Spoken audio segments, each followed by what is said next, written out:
So I'm going to start with just introducing myself and what we do here, and then I'll throw it over to my colleague who will introduce himself and take us from there.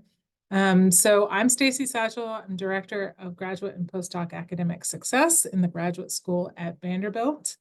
And we are kind of a unique support service for graduate students in that we are just here to help you and support you.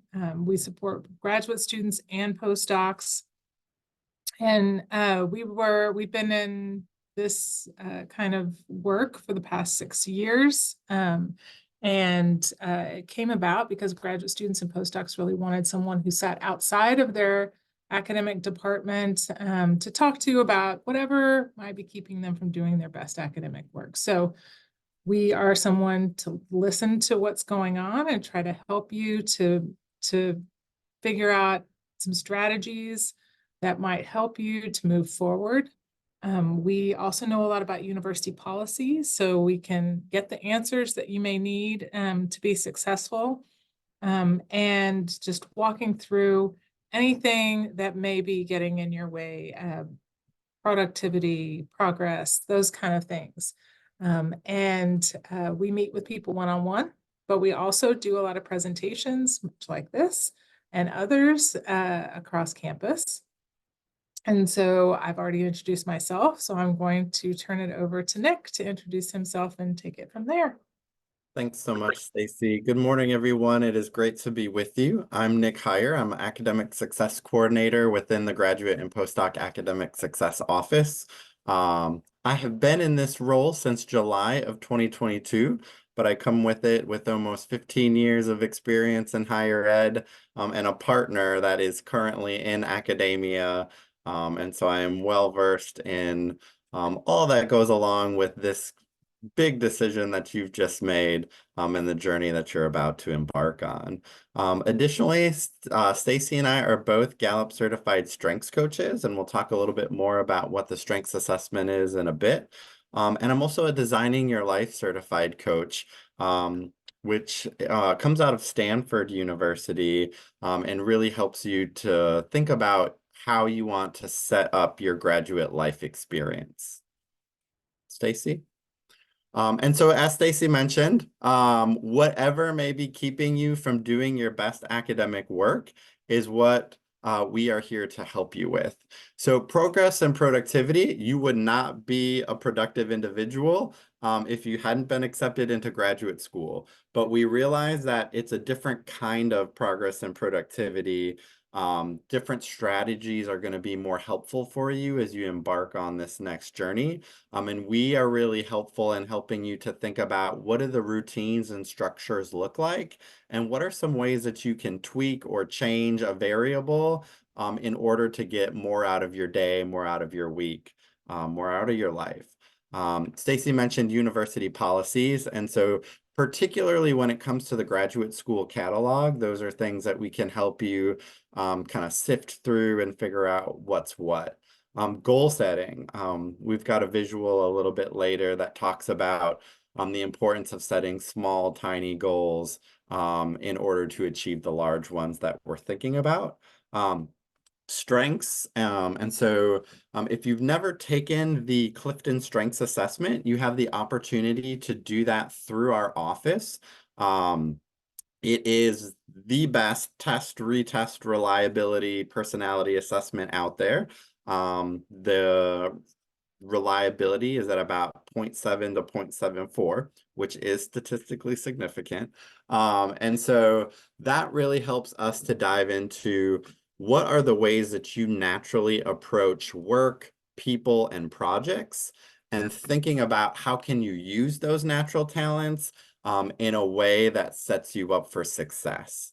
And then finally, navigating academic relationships, and that comes with expectations and communication, understanding how to get feedback and receive and respond to it in effective ways, managing up, all kinds of things that that are helpful for the PhD and master's process, but are also really helpful, just life in general.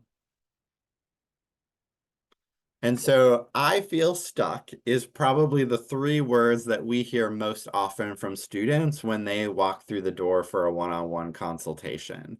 And so if you are ever feeling stuck in your process, knowing that this is the office that might make the most sense for you to start in, and whether it's something we can help you with or whether it's something that we refer you in another location, just if you're ever feeling like you're in the quicksand, knowing that we are someone who can help pull you out of that or begin that process.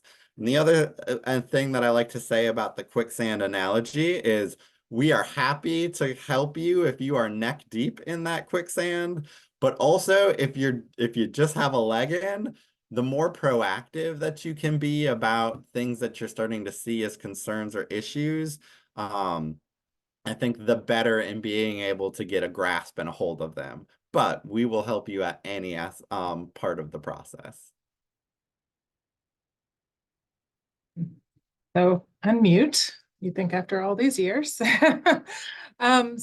we like to talk about not just surviving graduate school. You'll see a lot of things out there about surviving graduate school, but we like to talk about how we can help you to thrive, right?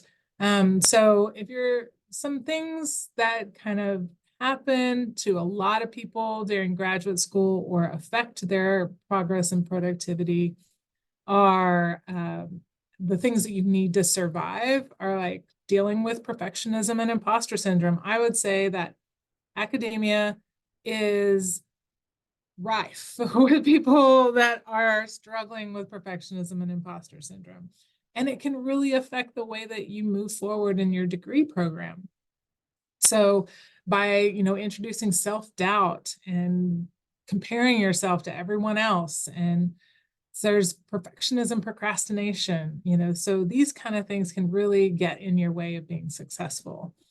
Making slow progress and productivity, the kind of long-term projects. I mean, Nick mentioned that, you've been productive, you've been successful, that's why you're here. But graduate school, the way that you have to follow a long-term project over many years, that can really get in your way of figuring out how to get things done. It's a very different approach. It's not, no longer can you pull an all-nighter and write a paper. That paper is not going to be good enough for graduate school, right? So we have to think about things in long term and set ourselves up for success. I talked about navigating academic relationships already, but something that to keep in mind is making sure that you are aware of what the expectations are, right? That's a really common thing that happens, is that you're not really sure what the expectations are. You don't ask the question. They don't think you need more information. So therefore you're just like throwing darts at a dartboard and trying to hit the center. We want you to be right on and know exactly what you need to do. Those long-term projects can lead to a lot of isolation because you're working on your own project independently, and it can lead to some isolation, which can get in your way as well. And then just all of those things can contribute to some feelings of not being well mentally or physically. And so being able to make sure that you are taking care of yourself mentally and physically are things that you have to kind of keep in mind. So how we try to work with people on those survival things to help them to thrive are overcoming that academic perfectionism, mastering management, engaging in communication, developing those collegial relationships and accountability buddies so that you don't feel so isolated, and then managing that stress, rejection, connecting with student care network, and finding ways to just fill your tank so that you have the energy to devote to being the best you can in the academic sphere and personal spheres as well. So we talked a lot about, slow progress and things, and this actually was found and given to me by a student I was meeting with about productivity. One time they were like, this is what you were saying, how we need to make sure we are setting small goals to get us to our to our end goal. You can see the guy on the left has small goals, so he's able to get to the top pretty quickly, whereas the guy on the right stuck on the ground because he's setting too big of a goals. And that's one of the things that you'll find is you have to set different kinds of goals in graduate school, breaking things down rather than just thinking you can read a book in a day, you know, or do those kind of things, making sure that you're appropriately setting your goals. And that's something that Nick and I help people with a lot. Yeah, and so this was a book that we gave out to graduate students a few years back, and kind of took a different spin on the self-help book as a how do you screw up grad school, and helping us to think about what are some things that we don't want to do, but also what are some things that we want to make sure we take advantage of during our time here. And so kind of the 5 key takeaways from this book are to really maximize your opportunities. There is so much that you will have the ability to do in the time that you're here, but really being strategic and thoughtful about what are the opportunities that are going to be most valuable to you in the time that you're here, but also set you up for success for whatever your future career might be. The second is taking responsibility, really taking the ownership of your experience. It's really easy to blame situations or other people. And sometimes there is blame to go around. But at the end of the day, this is your experience, and making sure that you do everything you can in your power to make it successful. Building healthy professional relationships. And so there's a lot that goes into that. But I think making sure that you set clear boundaries for what those professional relationships look like for you, making sure that you're not afraid to go beyond your lab for networking. We like to talk about this idea of a needs-based mentorship as opposed to a person-centered mentorship. So thinking about, you know, what do I really need in order to grow in my career? And then thinking about who are the people that can help me grow in this area instead of just going to your PI for every single growth opportunity. Looking for help. So we're going to, you know, there's us. We're going to talk about Student Care Network in a little bit, but there's so many resources out there for you, that from the Career Center to the Writing Studio to the English Language Center. There are just so many things that are here to help you along this process, but we can't solve problems that we don't know exist. And so being sure to reach out when you are unsure. And then finally, forging a professional reputation that you can be proud of. I had a really important mentor in my life who said, you can't always control your reputation, but you can control your character. And if you take care of character, normally the reputation will take care of itself. And so just making sure that you're doing the things that when you look back on, you're proud of. And so we want to reiterate to you, hopefully you now understand what graduate and postdoc academic success staff can help you with, but we want to make sure that you know we are not mental health providers and where you can go for some other needs that you might have. Thanks, Nick. Yeah, so I want to make sure that you are aware of our Student Care Network before you come, because if you maybe have access student care under a different name at your undergraduate institution, you may want to connect with them before you come here for a multitude of reasons. So I just want to make sure you know that they are here to support you. And our Student Care Network is made up of 4 offices. The kind of umbrella office conduit, like if you don't know who to talk to, this is where you start, is our Student Care Coordination office. And they are kind of like a one-stop shop for student care. You know, if you aren't sure who to talk to in that realm, make an appointment with student care and they can connect you with all the best resources in that realm, right? And even, you know, if they aren't sure for a graduate student what might be offered, they'll reach out to us and help you connect with us, you know? And so that can be a really great connection to forge early on.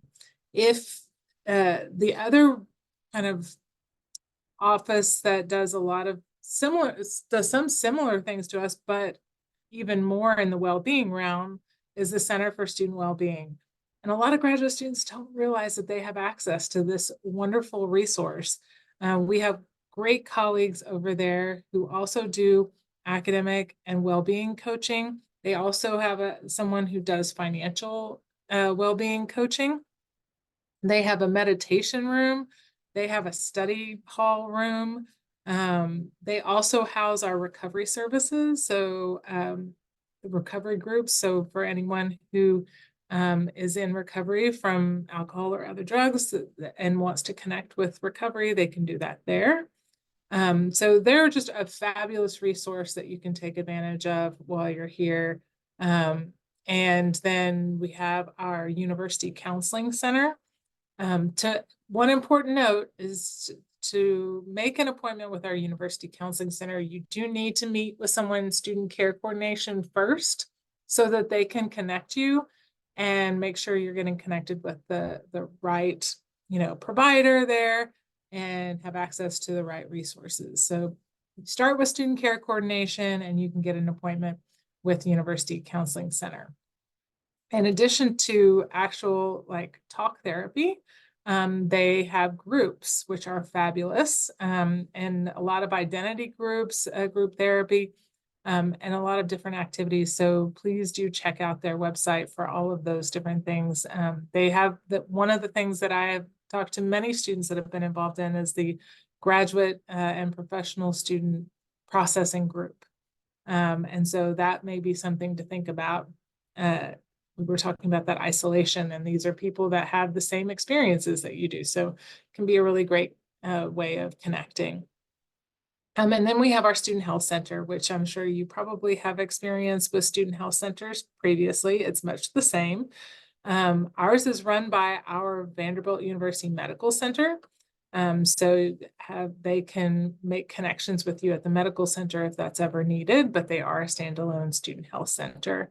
You do not need to go through student care coordination to make an appointment with the Center for Student Wellbeing or student health.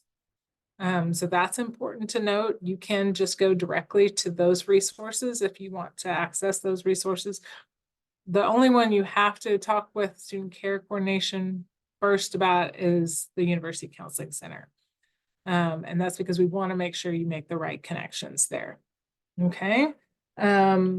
One thing I will also mention that's not really part of our student care network, but a lot of our graduate students ask about is student access services, which is our accommodations office. So for students who may have a disability that impacts their academic journey, whether that be seen or unseen, physical or learning disability, or whatever it may be. You can connect with student access services. I really recommend that if you've had accommodations in undergrad, that you connect with them early so that you can make sure those accommodations that you had previously can be assessed, and if they impact your graduate journey, that you do have those connections. So that's really important to note as well. And then we also offer, I mentioned before, we do one-on-one. You can make an appointment with either Nick or myself, one-on-one, but you can also attend some of our programs. And so just wanted to kind of let you know what those are so you can see the kind of things that we do. Peak Performance is a series that we do with our colleagues at the Center for Student Wellbeing. And you can see some of the topics there are topics that we've been talking about today. And what's really great about this series, you don't have to attend all of them. You can just pick the ones you want to attend. But they're small groups. And again, you're hearing from others that are having the same experience as yourself. And really, we offer some strategies and things, but it's really the conversations amongst the graduate students and postdocs in the room that is the most meaningful thing that comes out of those meetings. We also offer co-working space. Again, it's a great way for accountability, but also to fight that isolation. We have a graduate and postdoc lounge in the Alumni Hall. And it's a really great space to study in or to just get work done. And so every Tuesday, right now it's Tuesdays, I think it'll probably stay Tuesdays, but Tuesday afternoons, Nick and I host a co-working space where we bring in a coffee maker and a kettle. And so we have coffee, tea, and snacks for anyone between 2 and 4 on Tuesdays. And then we're there if you should need additional support. And then every semester we have this program called De-Stress and Decompress, which is just it's actually one of our most popular events. We have usually around 130 graduate students come every semester. Not the same graduate students, but there are a lot of return people that come every semester. And as you can see from that, we have therapy animals. We have a coffee cart come in so you can get barista drinks, chair massages, connecting with well-being support services. We have our colleagues from Student Care Network there. The GSC is there. That's our Graduate Student Council. And then you can make your own stress ball, and there's always giveaways and everything too, but just to kind of be aware, we usually have that right around midterm time. So if you ever hear anybody talk about de-stress and decompress, you know who does that and who to look for it.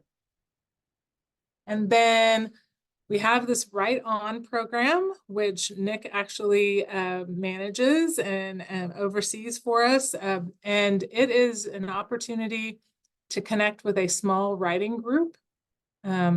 Again, for accountability, fighting that isolation, working together. We set up, you can either meet weekly or bi-weekly, that's up to the group. And we give you a space to meet with a small group of other people that are working on writing projects. It can be writing a grant, it can be writing a paper, it can be writing your dissertation. And so just a space to connect with others and over a semester and grow those connections that way. And if Nick has anything to add to that, I'll let him do that. And then he has the next slide. I think you hit that well. I'd like to call it an interdisciplinary accountability writing group because we know writing is hard and we want to make space for you to prioritize something that really matters in the experience. And so as we begin to wrap up, we just want to make sure that you remember all of the different ways that you may interact with us and how you might want to connect in the future. So as you start, as you come here in the fall, you will probably have department orientations or seminars. So you may find us in some of those talking about resources that exist. Additionally, if you are in a student organization, or later on in your career, you are part of running that student organization, we can come in and do presentations specifically for your group. And we really enjoy the opportunity to come into departments and student orgs because we can tailor our presentations in a way that become more meaningful for your group and your specific work. We also do the individual one-on-one planning sessions or consultations. And so I love all of our work, but I particularly enjoy the one-on-one opportunities because we can dive into your specific needs. And then if you're interested in more information about our programs, feel free to scan that QR code and to follow us on X at VU_GPass.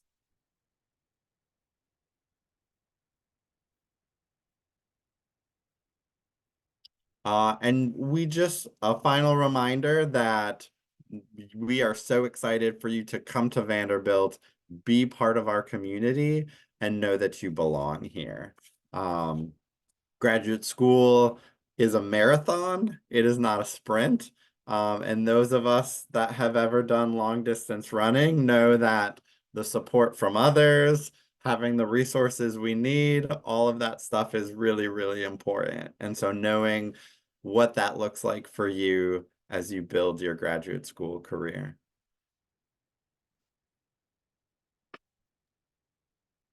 Okay, so that brings us to the end of our presentation part, but we would love the opportunity to answer any questions that you might have. You can either unmute yourself and just ask the question, or you can use the chat.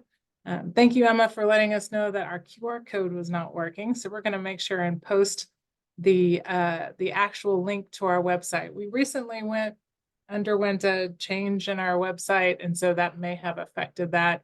But we'll make sure that we get that changed for the next one. Thank you, Nick. Nick just posted the link to our actual website there. So you can find all the information and all the resources that we talked about, plus a link to our online calendar there when you're ready to make an appointment. So any questions?